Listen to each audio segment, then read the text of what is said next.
মায়ার নবী এতিম, পথের ভিতরে কাঁটা দিয়া রাস্তা আটকায় দেয়। নবীর আদরে চাচা আবু তালেব, কওমের লোকেরা গিয়া বিচার দিল, হে আবু তালেব, তোমার ভাতিজারে সাবধান করো, বেশি কথা বলে, আমাদের ধর্মের বিরুদ্ধে কথা কয়। আবু তালেব আমার মায়ের নবীরে ডাকলেন, ভাতিজা, তুমি কেন আমাদের ধর্মের বিরুদ্ধে কথা বলো রে ভাতিজা, সাবধান, কেন তুমি আমাদের ধর্মের বিরুদ্ধে কথা বলো, জবাব দাও। মায়ার নবী চুপ হয়ে দাঁড়িয়ে কান্না শুরু করলেন। আবু তালেব বলে, রে ভাতিজা, জবাব দাও, কেন কাঁদো? মায়ার নবী দেখে বলেন, চাচা, কোন জবাব আমার হাতে নাই, কারণ আমার চিন্তা আমার আল্লাহ পাঠাইছেন হকের আওয়াজ দিব, বাতিলের সাথে মোকাবেলা করব, অন্যায়ের প্রতিবাদ করা আমার দায়িত্ব রে চাচা, কি জবাব দিব? জবাব আমার হাতে নাই। আবু তালিব বলে, রে ভাতিজা, যাও যাও, আমি আবু তালিব চালে সুরে দিলাম, তোমার কাজ তুমি চালাও, একটা ফুলের টোকা তোমার শরীরে আমি আবু তালেব বেঁচে থাকতে লাগতে দিব না।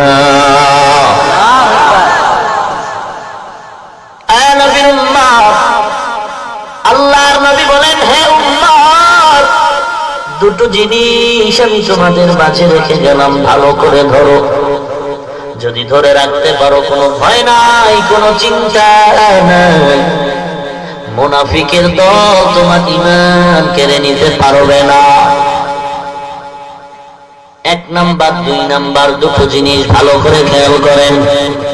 মায়ার নবীর হাদিস পড়েছি খুতবায়, আবার পড়ি, খেয়াল করবেন। قال رسول الله صلى الله عليه وسلم تركت فيكم أمرين لن تضلوا ما تمسكتم بهما كتاب الله وسنة رسوله। দুটো জিনিস রেখে গেলাম, ধরে নাও, কোনো ভয় নাই। নৌকা চলে নদীর মাঝে, হঠাৎ যদি ডুবে যায়, স্টিমার ডুবে যায়, নদীর মাঝে যদি তুমি নৌকা হারিয়ে ফেলো, বিপদমুখী হও, এমন কঠিন মুহূর্ত, এমন কান্না শুরু হয়ে যায়, ওই সময় যদি একটা কলা গাছ তার হাতের মধ্যে দেওয়া হয়, বান্দার কলিজা বড় হয়ে যায় খুশির কারণে। এই কলা গাছ দিয়ে আমি আস্তে আস্তে করে হলেও তো কিনারায় যেতে পারবো। এ নবীর উম্মত, কলা গাছ আমার আসল কিছু না, আমি কিনারায় যাওয়ার একটা মাধ্যম। পীর আমার আসল না, পীর ধরলাম জান্নাতের পথ চিনার একটা মাধ্যম। মাযহাব আমার আসল না, মাযহাব মানি কেন বলে আমি মূর্খ, আমার ইলম নাই, আমল নাই, অতএব আমি বড় বিচক্ষণতার জ্ঞানও আমার নাই, আমি বেশ বুঝি না, জান্নাতের সহজ পথ চিনার জন্য একটু মাযহাব অনুসরণ করি। হে মুমিন, কারণ মন মতো জিন্দেগি চালানো যাবে না, মন মতো জীবন চালাইতে গিয়া কেউ নাজাতের রাস্তা খুঁজে পায় নাই, অতএব কারো না কারো মুরব্বি মেনে চলতে হবে। মুরব্বি ছাড়া যারা চলবে তারা জাহেলিয়াতের মতো ধ্বংস হয়ে যাবে। যার কোনো মুরব্বির প্রয়োজন মনে করে না, ইবলিস কিন্তু মরে নাই, ওই ইবলিস এসে ওই বান্দার মুরব্বি হয়ে যায়। ইবলিস সিনার ভিতরে ঢুকে রগে রগে দৌড়ায়, দৌড়ায় দৌড়ায় ধোঁকা দেয়, আমি বড় আলেম, আমি বড় মুফতি সাহেব, আমি বড় মুহাদ্দিস সাহেব, আমি তো বড় কিছু জানি, আমার কত বড় টাইটেল, আমার মতো বক্তা কেউ নাই, আমার মতো আলেম কেউ নাই, আমার মতো মুহাদ্দিস কেউ নাই, সব দিক দিয়ে তাকায় দেখি আমি সবার বড়, আমি সবার বড়। এরে পাগলা, বড় যে বড় আছে তুমি জানো না, وفوق كل ذي علم عليم। আল্লাহ কোরআনে বলেন, বড়র বড় আছে, বড়র দাদায় ডেকে বলে, নাতি একটু দেখ আমার বয়সের সীমানাটা কত। নাতি বলে, দাদা কি পাগল হয়ে গেছে, স্ক্রু ঢিল হয়ে গেল নাকি? আমার বাবার হায়াত আমি জানি না, দাদা তোমার হায়াত কেমনে জানবো? নাতি ডায়েরি খোল, ডায়েরি তালাশ করলে তুই আমার হায়াতের সীমানা পাবি। ডায়েরি খুলে নাতি হিসাব করে বের করলো। দাদা তুমি বড্ড খুশি হয়ে যাইবা শুনলে।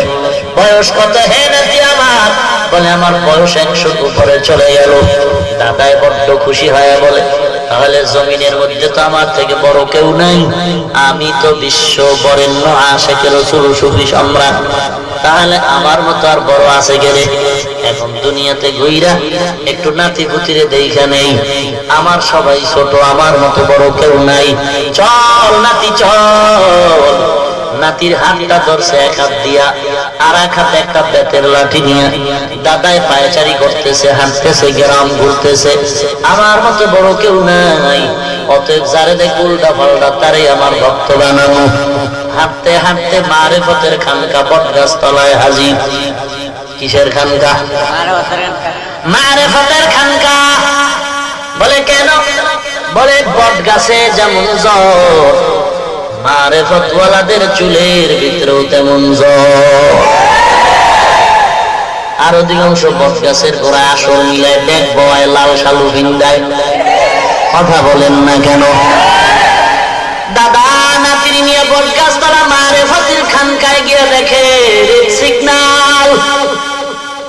দেখছেন রেড সিগন্যাল মানে কালো, লাল লাল বড় খারাপ, লাল সিগন্যাল বড় খারাপ। রাসূল বলে, যার বাড়ি লাল কাপড়ের নিশান থাকবে জাহান্নামের আলামত। বুঝো পাবলিকের গোষ্ঠী, বুঝো। ভণ্ডদেরকে যেদিন বলবে তোরা কেন এদের ধোঁকা দিছো, ভণ্ডরা বলবে, রে আল্লাহ আমি তো নিষেধ করছিলাম। তার মানে কেমনে করছো? লাল কাপড় দিয়া বলছিলাম আসবি না, রেড সিগন্যাল। এই যে আমি লাল কালারের রুমাল পরি, একস লাল রঙের রুমাল পরাও পুরুষের জন্য নিষেধ। লালের সাথে সাদা মিক্স আছে, এজন্য কোনো নিষেধ নাই। অতএব লাল লাল একস লাল নিরেট লাল ব্যবহার করা নিষেধ। হে মুমিন, লাল দুনিয়াওয়ালাদের জন্য সিগন্যাল ভয়ানক। লাশের গাড়ির বহরে লাল পতাকা। কথা বলেন না কেন? লাল পতাকা দেখলেই মানুষ ভয় পায়, ওখানে গেলে বিপদ। বিপদ একজন আর হইছে, জন্য লাল কাপড় দিছে। অমুমিন দাদায় তাকায় দেখে পুরা বটগাছ তলা বয়া বয়া কান্না করে। নাতিরে কয়, দেখ কেন কাঁদো? তাকায় দেখে ডাইনে বামে চেহারার সাইজ দেখে মনে হয় দাদার থেকেও বুড়া। দাদায় বলে, রে কপাল বুঝি ঘুরছে, মনে করছিলাম আমার থেকে বড় কেউ নাই, আমি বড় বিশ্ব আশিকে শয়তান, আমি বড় সুফি সম্রাট, আমি মুজাদ্দিদে জামান, আমার মতো বড় কেউ নাই। বটগাছ তলা তাকায় দেখি আমার থেকেও বুড়া। কিরে বুড়া কেন কাঁদো?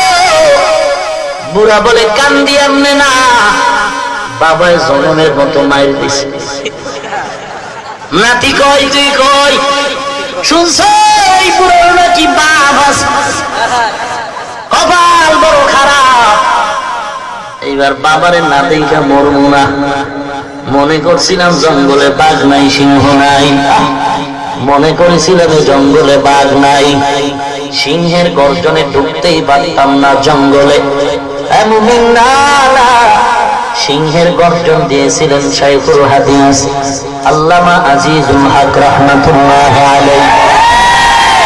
নাই নাই, বেঈমান নাস্তিক বড় খুশি, জঙ্গলের সিংহ মরে গেছে, আমগো মাস্তানি বেড়ে গেল। বাননের মাস্তানি বাড়লো, শিয়ালের মাস্তানি বাড়লো।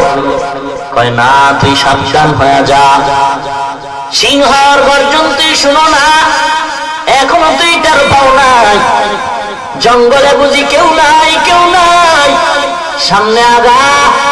দাদা সামনে গিয়া বাবারে জিজ্ঞাসা করে, বাবা ও চাচা, বটগাছ তলায় মুরব্বী কান্দে কেন? আপনার ছেলে নি? মুরব্বী বলে, হ্যাঁ আমারই তো ছেলে। কত নাম্বার? এটা 9টার 16টা। মারছেন কেন? কেন কান্না করে মার দিলেন কেন? কত আর ধৈর্য ধরা যায়? ওর দাদাই বলছিল বাধা মানতে, বাধা মানে নাই, এই জন্য এমন মার লাগাইছি। দাদায় নাতিরে কয় কানে দাও, এই বেটারও বলে বাপ আছে, সামনে আগানো যাবে না, রেড সিগন্যাল হয়ে গেল। আমি মনে করছিলাম আমার থেকে বড় আলেম নাই, অথচ জায়গায় জায়গায় বুখারী পড়ায় আমি টের পাই না। আলেমের অভাব নাই, কান্নাওয়ালা মানুষের অভাব নাই। এ জমিনে সিংহের গর্জন দিতেন মুফতি ফজলুল হক আমিনী রহমাতুল্লাহ। এই জঙ্গলের মধ্যে সিংহের গর্জন দিতেন। সময় কম ভাই, সময় কম। এই জঙ্গলের মধ্যে সিংহের গর্জন দিতেন। বাঘের বাচ্চা বাঘ, কাফনের কাপড় মাথায় পরিহিত গোলাম, চরমনায় জমিনে ঘুমন্ত সৈয়দ ফজলুল করিম রাহমাতুল্লাহ আলাইহি, তিনিও বিদায় হয়ে গেলেন। এ জমিনের আরেক বাঘ বাইতুল মুকাররমের খতীব আল্লামা ওবায়দুল হক রাহমাতুল্লাহ আলাইহি, এরা সব বিদায় নিলেন। সিংহ নাই, জঙ্গল খালি। এখন বুঝি কোরআনের বিরুদ্ধে কথা বলে পার পাবো? এখন বুঝি নবীর গালি দিলে মজা পাওয়া যাবে? এখন বুঝি ওয়াজের উপর 144 ধারা জারি করা যাবে? না, নবীর গালি দিয়ে পার পাওয়ার উপায় নাই। মনে করেছো সিংহের গর্জন জঙ্গলে নাই? মনে করিস না জঙ্গল খালি হয়ে গেছে। একটু হাতটা বাড়ায় দেখ, জঙ্গলের মধ্যে তুই পা বাড়ায় দেখ, এ জমিনে সিংহ নাই। ভুল কথা, ভুল কথা। যদিও বড় বড় সিংহের গর্জন চলে গেছে, তারপরেও জঙ্গল নিরাপদ মনে করবা না। কারণ আল্লাহর কসম, এই সিংহের গর্জন যদিও কমে গেছে, তবে তার হাতে বানানো পোশাক সিংহের বাচ্চাগুলো এখন আছে, কেউ মরে নাই, মরে নাই।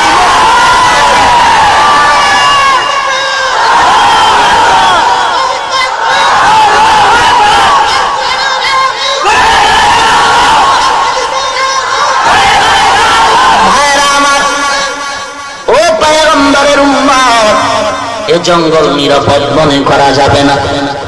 বড়টার নামও সাপ, ছোটটার নামও সাপ। বড়টারে ধরা যায়, মারা যায়। ছোট সাপরে ধরাও যায় না, দেখাও যায় না, মারাও যায় না। সাপ ছোট হলেও ছোট না, একটা কামড় দিবে, বিষ্ণা মানের মন্ত্র শিখে ওজা পাবি না। ধ্বংস হয়ে যাবে রে বেঈমান। আমার নবীর গালি দিতেছে, কত বড় সাহস! দলাদলি বুঝি না রে বাবা।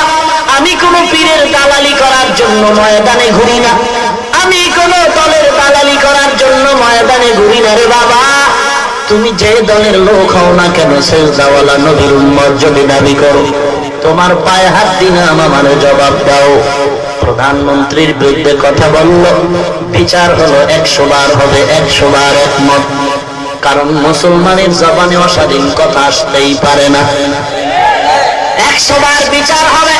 প্রধানমন্ত্রীর বিরুদ্ধে কথা বলতে বিচার হবে।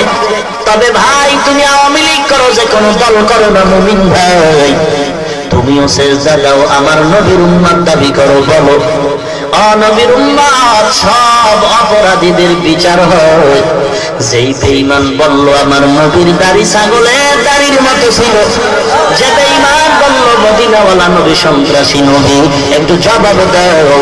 প্রধানমন্ত্রী সুদ্ধা সকল অপরাধী যারা গালাগালি করলো, সবার বিচার যদি হয়, মুসলমান মদিনাওয়ালা উম্মত জবাব দাও, আমার নবীরে যারা গালি দিল তাদের ফাঁসি এখনো কেন হলো না?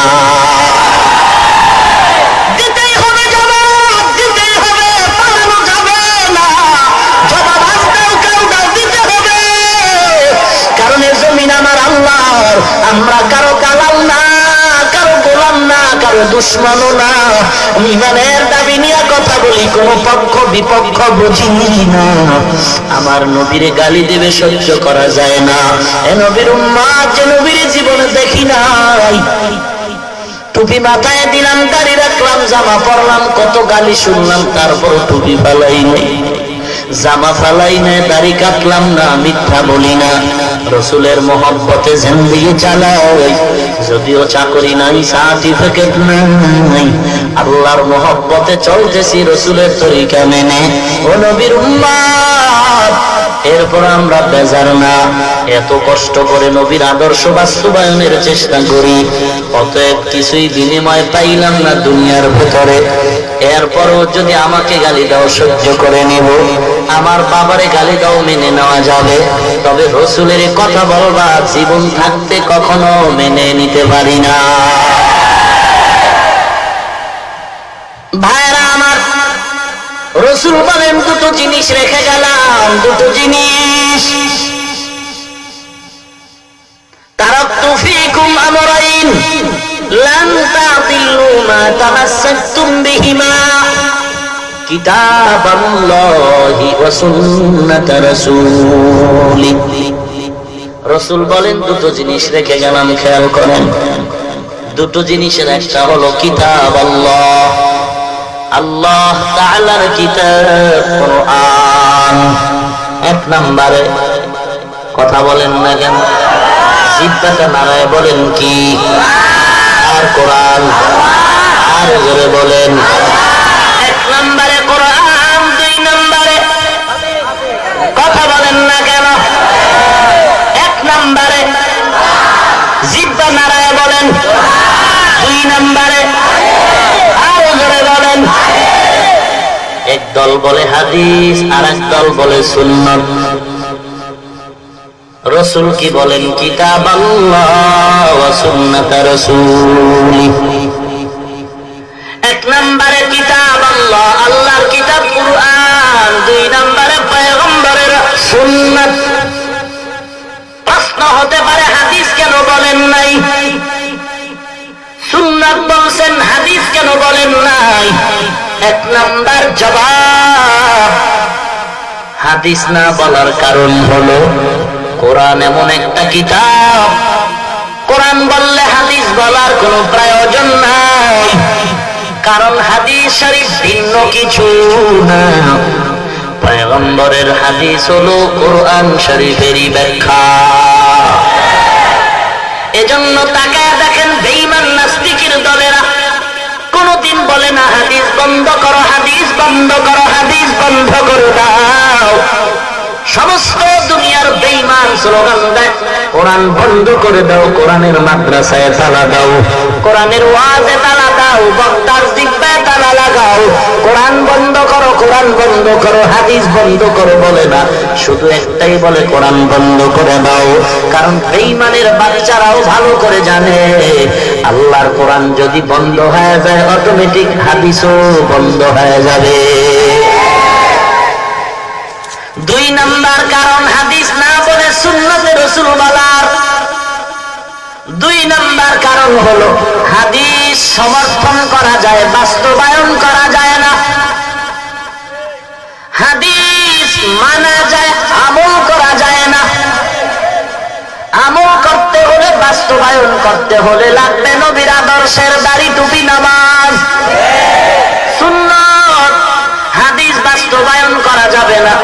হাদিসে আছে রাসূল নয় বিবাহ করেছেন, তুমি কি তার আমল করতে পারবা? সমর্থন করি, হাদিস মানি, তবে আমল চলবে না। নামাজের ভিতরে কথা বলা এক সময় হাদিসে লেখা আছে জায়েজ ছিল, এখন যদি কথা বলে নামাজ ভেঙে যাবে। এখন এই হাদিসের আমল চলবে না, মানা যাবে, সমর্থন করা লাগবে। মানতে যদি হয়, আমল যদি করতে হয়, নবীর সুন্নাত আমল করতে হবে।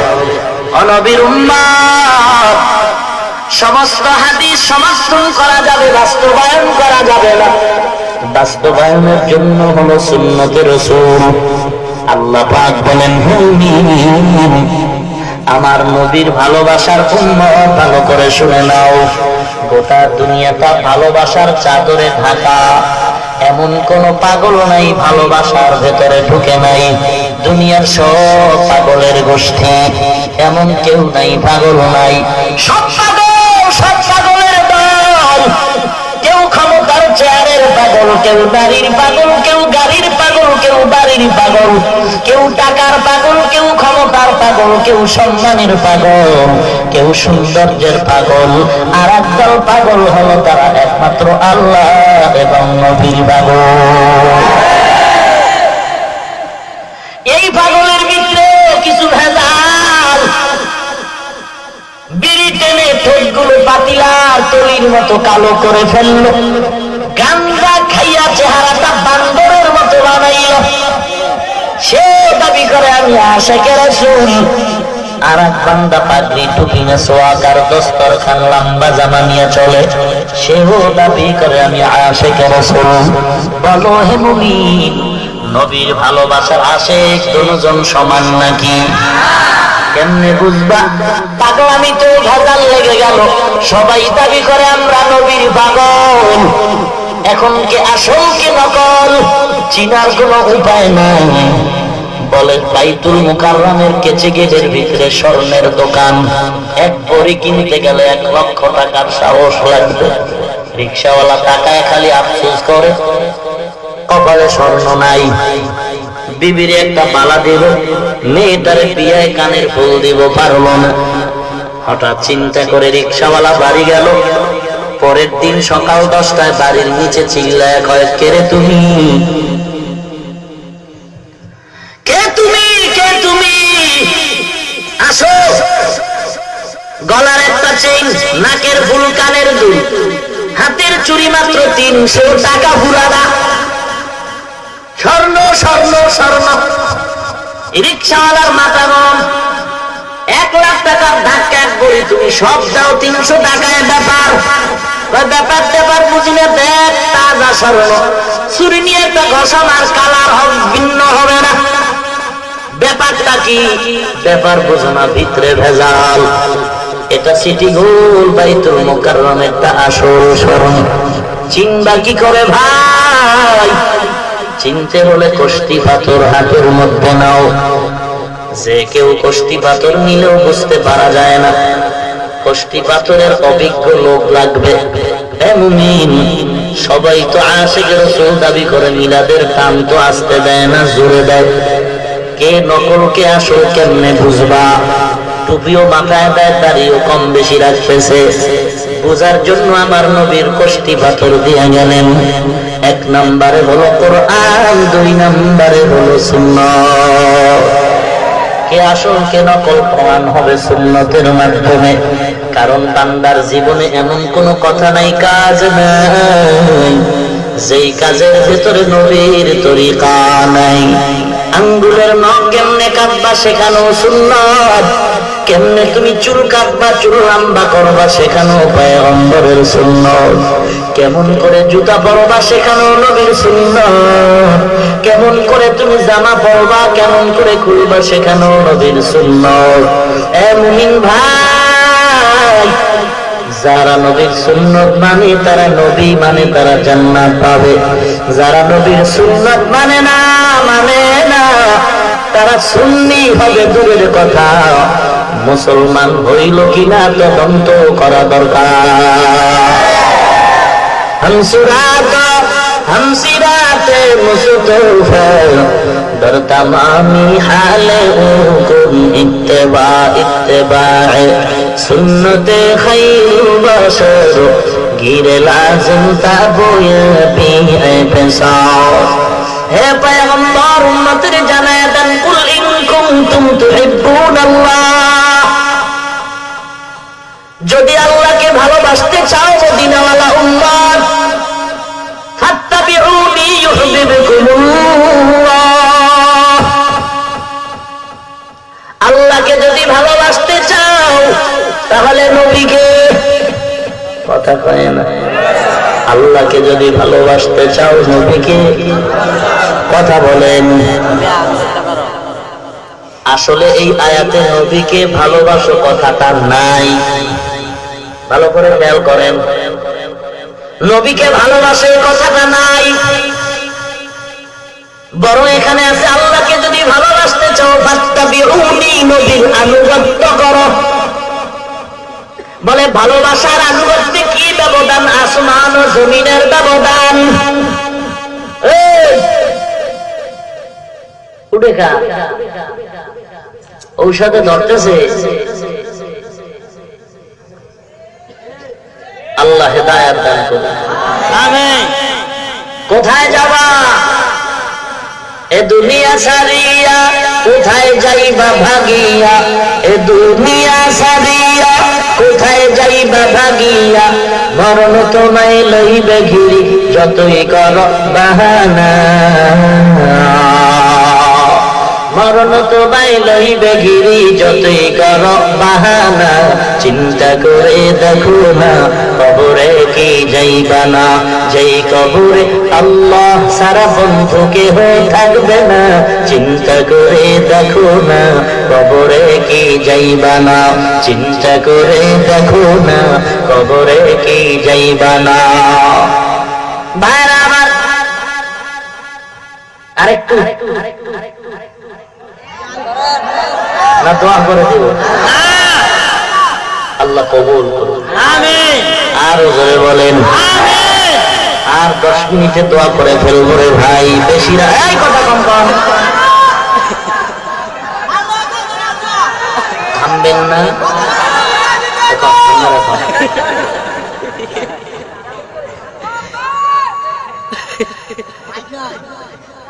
ইমাম সাহেব কি মুক্তাদির কথায় সেজদা রুকু দিবে না মুক্তাদিরা ইমাম সাহেবের কথায় দিবে? হ্যাঁ, আল্লাহ আমাদের হেদায়েত দান করুন, আমিন।